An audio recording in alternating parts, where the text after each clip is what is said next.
Hello. Welcome back to Suburban Homesteader, Wyoming, Arizona. This is Thursday night and Thursday night live. And we are going to be talking about putting your garden to rest, to bed. Because in the northern part of the United States, it's about that time. There's been snow. I mean, a lot of snow, different places around the state of Wyoming. And so it's just a matter of time before that happens where I live. And so I wanted to get those things done.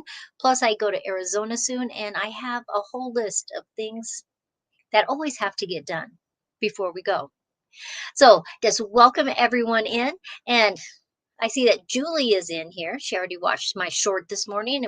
It showed my community garden bed, um, and all the things that I did, where I moved my compost to, all kinds of stuff. And she says that she is painting the inside of the lower kitchen cabinets. Thankless task, but they are looking terrible. So that's a fun job.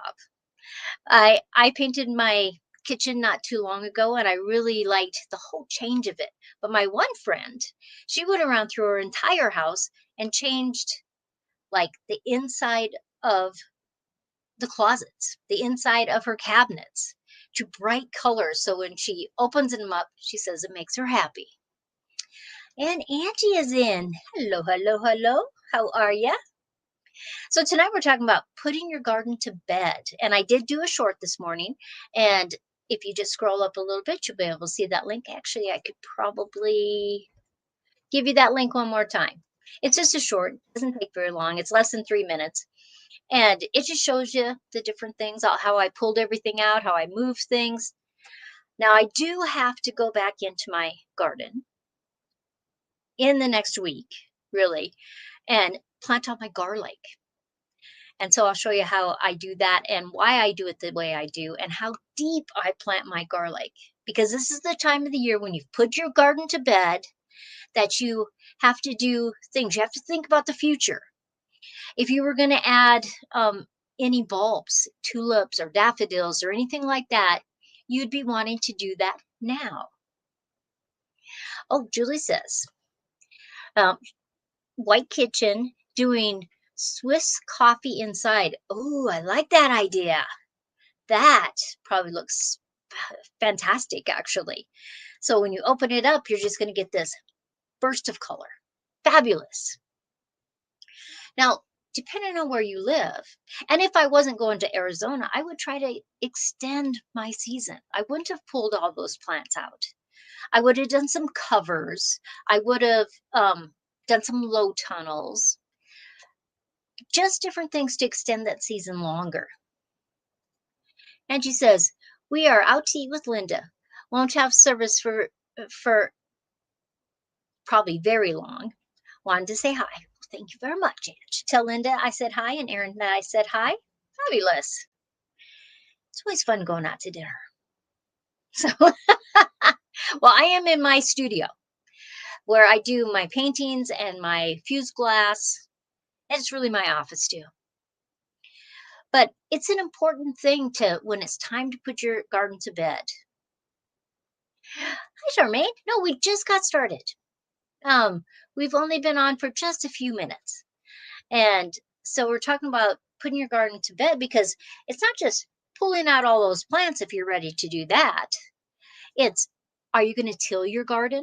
Are you not going to till your garden? Now, I am not a garden tiller.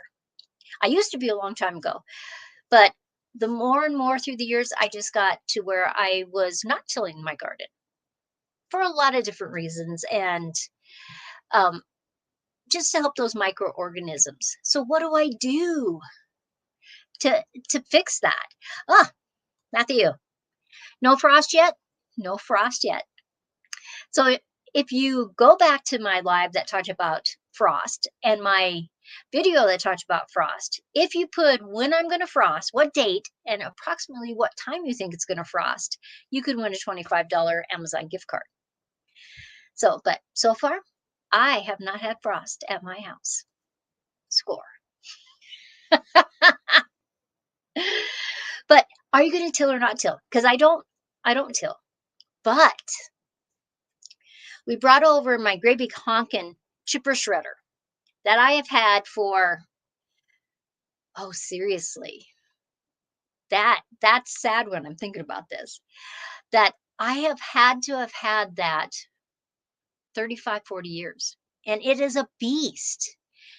Joe has done different work on it, but it is a beast, and it just can chip and shred stuff like nobody's business. As you said, it's going to frost after I leave. I don't know. You can still win. All you have to do is put a date, put a time, and the one that's closest without going over, it's going to win that $25 Amazon gift card. So it doesn't matter if I'm still here in Wyoming or if I've gone to Arizona.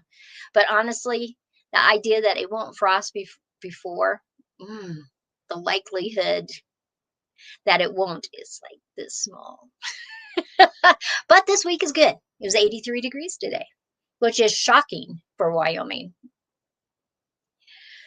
But this time, because we brought over the chipper shredder, and I have this compost pile over at the community garden, and it has sides on it, and I have just piled stuff in for the last, actually, about 3 years. I've just piled it and pushed it down, and the weight of the snow pushes it down. It's biodegrades, and it was just overflowing. And so we took over the chipper shredder, and Joe spent 2.5 hours chipping that. So that kind of gives you the idea of how big my compost pile was. And then I have all this material. So I took all the plants out, scattered it all over my my plot. My community garden plot is 16 feet by 48 feet. So it's a big plot for the garden. And so I spread that all over, and then I thought, gosh, if we have some winds, I'll lose part of that. So I brought over my little tiny tiller, and I tilled it in about 2 inches. So I just tilled it up because I didn't want to lose it. And then I am going to put straw over top of it just to hold it down too, and to hold the moisture inside there. So that is a thing to think about when you're putting your garden to bed. Are you just going to leave it like that? Now, what else did I do? Before I had tilled it, I had already put cover crop on there. It was like radishes and turnips and clovers, things like that, broccolis. And so I basically turned all those little plants in too. But I was over there today, and I could see that some of them survived. They're pushing themselves back up, and I spread some more of that seed mixture too. So then when I put the straw down, and I'll water it until I go, or until the college turns the water off. And then they will just keep growing, and they'll have all that root system that the microorganisms can feed on all winter long. Plus, it holds the soil in place, and that's always a good thing too. Now, Charmaine says that it got down to 47 last night here. Woohoo! We've had some 40s for ours too, but lately, since we've been in the high 70s and 80s every day, it's been around 50, 55 degrees at night, which is just unheard of for this time of the year for us. And so that's crazy. And Rudy, how are you? Rudy, Charmaine's not going to type 22. So we're not going to start with numbers. Rudy loves his numbers. So what are we going to do to help our soil? Now, I have some bags of worm castings, and I have some bags of their minerals, and I'm going to put those on my garden also. I'm just going to sprinkle it out. Then when I'll water it good, then I'll put that straw, then I'll water it again, just so that it just kind of percolates. All that good stuff just percolates down. And so by the time it's spring next year, I will just really have some good soil that's ready for my plants. Now, this is a great time of the year to order your seed catalogs. Now, if you've ordered from that company before, they will send you another one. Or if you've ordered from in the last few years, usually they'll send it to you. But maybe somebody told you about a different seed or a different company you hadn't heard of, or you're looking for a specific plant or seed. You could do some research and you can find out what companies have those. Many companies are just online, but there's a lot of companies still that will send you seed catalogs. And I love seed catalogs. I love all the information they give you. I love just the whole idea of the pictures, and I just love it.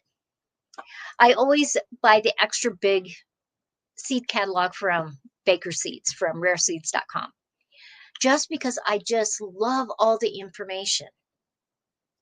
And so that's always a benefit of seed catalogs, that you can actually touch. You can turn the pages. Not that they don't have that information online, but seed catalogs are just such a good reference for me. So it's this time of the year, you're putting your garden to bed, you might as well order some extra seed catalogs.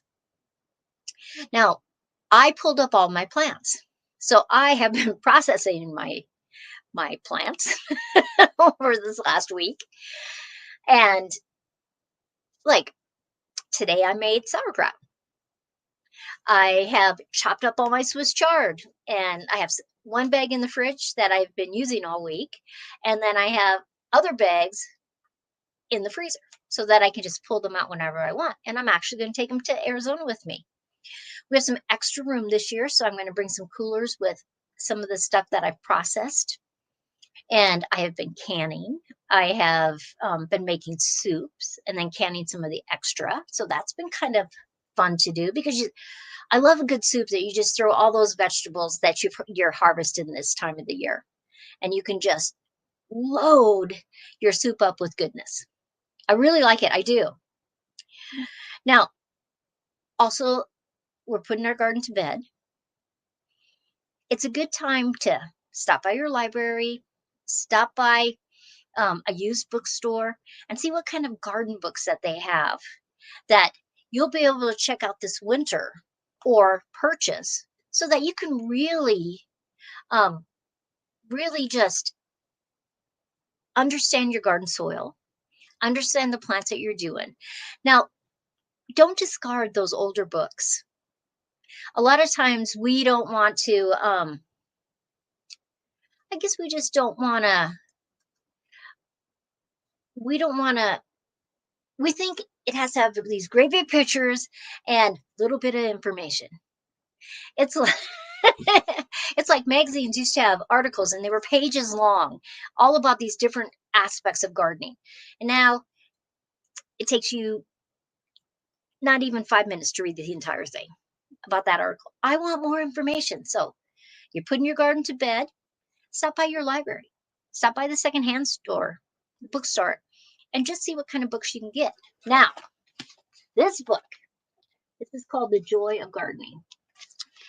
It's by Dick Raymond.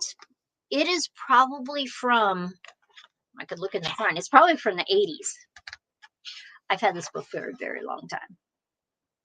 And 1982. Do not disregard books like this. This book is probably the most all-around informational book on every aspect of gardening you can find. I mean, seriously. And it's an old book. I'm rereading it again this year. And I just love the whole idea of all these different ideas they have. Now, at my community garden, it's got raised sides. So when I pulled everything out, it has, it stays contained. Not like a regular garden that might push out each year a little bit more. This one stays contained. And so the nice thing about that, well, there's good things and bad things about that. One, all my soil stays where it's supposed to stay. But I do like the idea of some raised beds. But I don't want to go through the expense because I have raised beds here at my house. And so I decided I'm going to take some of his ideas because he just mounds it in 3-foot wide, just raised beds but no sides. And I thought I can do that in um, my garden over at the community garden. So these are things I'm thinking about. So then I have to decide, do I want to do that right now, or do I want to wait till the springtime to do that? That's something you have to think about. And so if I have time, I'm going to do a few of them. I'm going to plant my garlic. I'm actually going to throw some daffodils in there. One year at my garden plot, I put daffodils all the way around the perimeter of my garden. And it was beautiful. The flowers came up and got all these daffodils all the way around that great big space. Then one day when I went there, somebody had dug up 8 of my daffodils. So after they were done flowering, I pulled them all up and I brought them here. Because it wasn't for them. They could have just enjoyed them. But there were other people that had flowers coming up, and that person had come into our garden, which is locked, and dug those up. So that is just something you have to think about when you have a community garden space. Well, even your space, if you don't have a fence around your yard, there are people that may come in and help themselves. So that's just kind of one of those things that can happen. Now, what kind of ideas am I thinking about for next year? This whole winter, I'm going to be jotting down things that are ideas for my garden. Now, for me, I have a compost pile right in my garden, at my community garden.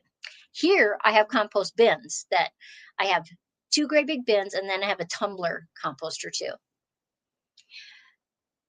Do I throw all my plants in there? I do. Unless something was diseased, I'm throwing every single plant, every single weed. I pull those weeds before they go to seed.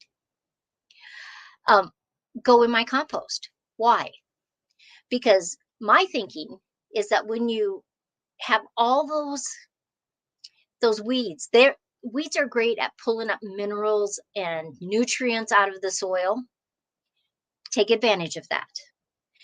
Instead of throwing them away, put them in your compost pile or dig a trench and just lay them in and cover them with soil so that it gives some of that goodness back to your soil.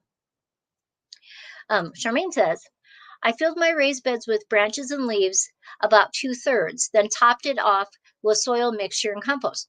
I did that same thing. When we built our raised beds, I threw all kinds of stuff in there. I put branches, leaves. I went through my pantry and some of my stuff that was too old, fruit and vegetable wise, I threw that in there too. Like a lot of times when I'm first planting a new spot, I will dump sauerkraut in there because it's fermented, and I think it helps with the microorganisms in there. And I've always felt like it has helped my plants. I've had friends in the past that they would always give me their fish guts and fish heads. I would put those, I would dig trenches in the gardens, trenches around by my trees, or if I was planting a new tree, I'd throw that in there, and it helps. How do you feel about composting in place? I like composting in place. I like the whole idea of, a lot of people call it chop and drop, and they're cutting things and they're just laying it right down. I think that's totally great. I think you should do whatever you can not to waste any of that plant material. Now, there's a lot of people that, even at my community garden, because we have big compost bins that they can put their stuff in there. And then I'll see in the great waste bin thing of the college, they just pile all that stuff in there. And it's like, why are you wasting that good material? Because when you're putting your garden to bed, even if you don't want to put it in a compost pile, just lay it down. Let it biodegrade. By next spring, it'll be all, other than the big, thick stalks, everything will be biodegraded. It will be all dried up. Or sometimes you don't even see it. Now, if you had access to chickens, Say you have a few chickens in your yard, um, and your garden space, you don't really want them in your garden space in the summertime because sometimes chickens will eat a lot of things that you may or may not want them to do. But at the end of the season, um, if you can block that chicken or that garden spot off, all your plants, pull them or don't pull them, and put your chickens in there every single day, they will just eat everything. I When we've had chickens in the past, I have sometimes put them in my greenhouse, um, and just let them forage and eat all of that stuff that I've piled in there because I don't want to waste anything. And it just is disheartening when I see gardeners just throw stuff into compost, or not into the compost, into the dumpsters. And I have to ponder why they would do that. But I mean, people make choices. That's true. You get to make choices. But like, there are things that I could have left in the garden for quite a while. My tomatoes, my peppers were all still fine. We'd still had warm weather. If you had cabbages, broccolis, cauliflowers, Brussels sprouts taste better after they've had a good frost. So there's a lot of things you could leave in your garden for a long time. But because I live in two different places, my situation is different than a lot of people. And so I have to let them, I just have to say to myself, even though I want those plants to stay there longer, if I wait too long, I don't have enough time to do everything because I still haven't picked my pears or apples. I still have vegetables here at my house versus the community garden that I have to do all that stuff. In fact, I was out today, out in the yard, and my plums are ready. And I need to pick my plums. And I still have some grapes that are ready to get picked too, because they're a later grape than my other grape. So I just have to make a list. I have to actually, I use my phone, I use my paper calendar, and just list, okay, today you're going to do this. Today you're going to pick the pears. So, like next Monday and Tuesday, one day is apples and one day is pears. I was going to do it the other day and then it was going to be nice all week. And I thought, there's nothing hurting. They're still hard. They're late apples. Won't make any difference because I picked my early apples already. So I just think you just have to look at it's the end of the season. And it can be overwhelming. It can be. All of a sudden, you're picking all those last beans, all of those tomatoes, all those peppers, all those brassicas, and you got to do stuff with them. So it's a busy time, and uh, really, this is the time that you're canning, you're freezing, you're dehydrating. If you have a freeze dryer, you're taking all that harvest from your garden because it's the end of the season and you want to get your garden to bed. You just have to really plan it out sometimes because it's a good time to really look at and say, okay, these are how many cabbages I have. Can I use all that? You know, or next year, maybe I don't have to plant as many cabbages. Like we do a lot of canning. And so if I have a whole bunch left over by the time I'm harvesting next summer again, then I really didn't need to plant that many. So it's something you gotta work out. And so that's interesting. Now, for people on the chat and people that are gonna watch later, do you till or do you not till in the fall? Some people wait until in the springtime. They till and it's always the springtime. Where I live, though I do know people that till both times, the fall and in the springtime. If you till in the fall with our heavy clay soils, um, it gives it time for when with all the sun, the snow, the temperature changes because here we have a lot of really cold, then it warms up, then it's really cold, and then it warms up again. And so that friction of that temperature change can really break down big clumps in the soil. So that's why a lot of people here till in the fall so that it opens it up. And when it snows and then it melts, all of that moisture goes down deeper. Where if you didn't till in the fall and you didn't cover anything, um, a lot of that would have went down a little bit and then it would just kind of sat there and evaporated eventually. Now, because I plant garlic in the fall and I live in Wyoming, I literally have to plant my garlic 4 inches for sure down, 4 inches. Now, I know some people only plant theirs 2 inches, but because I have freezing and thawing and freezing and thawing, if I did it at 2 inches, it would literally push it up and that garlic clove would be right by the surface. And I don't want that. I want it down and I want great big garlic bulbs. And so for me, that's what I have to do. Now, not everybody has to do that. If you plant you plant your garlic in the spring and you're using soft neck where mine is hard neck garlic, you could plant it more shallow because there wouldn't be anything wrong with that. You're not going to have that freezing and thawing and freezing and thawing. But in Wyoming, that is one thing that happens. Now, I will take some of my garlic bulbs down to Arizona and I'll literally put them in the ground when I get down there and it will grow garlic. It doesn't have to have that cold, but it can withstand that cold. And when I do that, they are never as big. They can be big, but they're never great big honking ones like they are when they go all through that winter process. And so that's just something you have to decide. And something when you're putting your garden to bed, what am I going to do?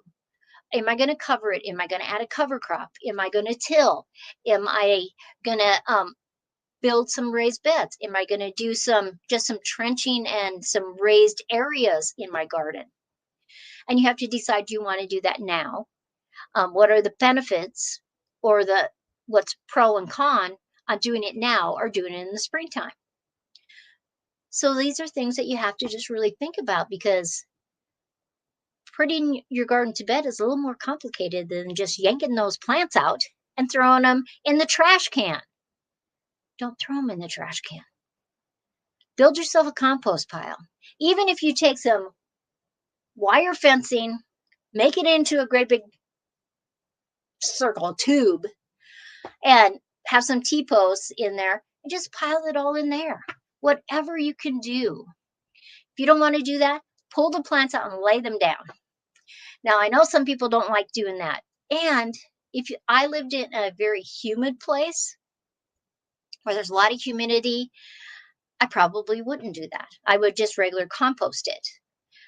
Just because of the amount of moisture and temperature and bugs and all that kind of stuff. But where I live, I can easily just throw them in the compost or I could just leave them on top of the soil. But you just have to decide when you're doing all of your stuff, when you're putting your garden to bed, what are the steps I need to do? How am I going to be successful next year? Because a lot of things that you do right now will make you successful next year. But this is Sandy, Suburban Homesteader, Wyoming, Arizona, where I try to be self-sufficient, self-reliant, and self-sustaining. And I hope a lot of my videos show you those things. But I'm going to let you go. It's 30 minutes because that's what I like to do is keep it at 30 minutes. I appreciate you guys coming in. I appreciate all you guys that come and watch later because you can't watch it at 5 o'clock Mountain Standard Time on Thursday nights. I have about 2 weeks before I go to Arizona. And so I'll show you all the things I end up doing before and when we get down there. I will see you next time and I have some fun shorts coming up. Tomorrow, I'm talking about making gooseberry vodka on a short. Interesting, especially since I don't even drink, but I love making it. Everybody, I'll see you next time. Bye.